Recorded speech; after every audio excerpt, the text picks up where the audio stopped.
when you were in Moscow, obviously, I'm sure you saw how the Soviet, their government essentially buried truth right under bureaucracy. I mean, a lot of governments do that, but they were pretty much like, yeah, this is what we're doing. At least to me, my perspective. But, fast forward to today, it seems like we're seeing the same playbook, obviously out of Putin, and I'm sure out of our government to a degree. I mean, all governments do propaganda, but it just seems to be more so.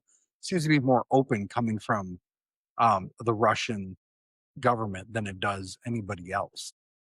Yeah. Well, they have shut down, it's funny, there's two kind of different ways of approaching that whole issue of how you use information, propaganda, how you impact the people and control the people. The West, now with social media, has overwhelmed its own population with information. People don't know what to believe anymore. So that's one tactic. What Putin does is he has shut down there is nothing but state-controlled television, nothing but state-controlled radio or the press.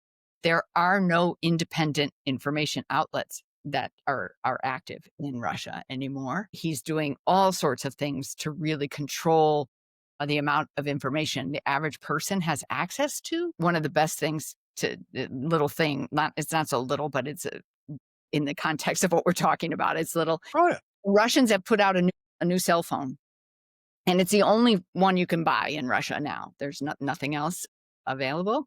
So, and on it is an app, a messaging app called Max. And so you have to get the phone with that app on it. You can't get the phone otherwise. And so people who have other cell phones, which I don't know, but I'm sure there are millions of people there who have other cell phones, who got iPhones, who got other things before the war all started. And they're using WhatsApp and Telegram, and they have access then to friends or family in the West, right? They can call them and say, what is really going on? And all that, right?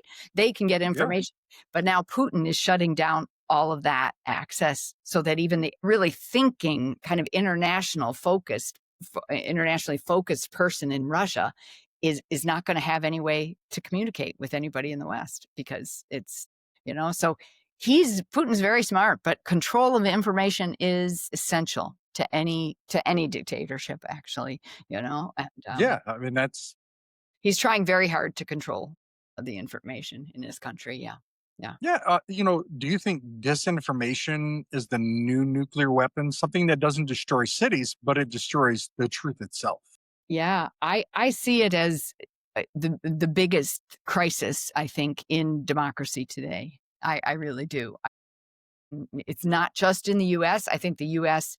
is a little more out of control information-wise than some smaller countries, and some of that is the size of the country. I mean, we're a very large country, very diverse, right? Social media, all that, is a little bit bigger and louder and such here.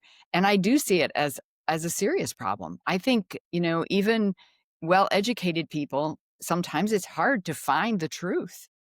It takes a lot of work. It takes a lot of reading. It takes a lot of, scrolling. It is difficult. And I think that is a very serious problem. I mean, it wasn't that long ago when we all knew what the truth was, I mean, I don't know, 10, 15 years.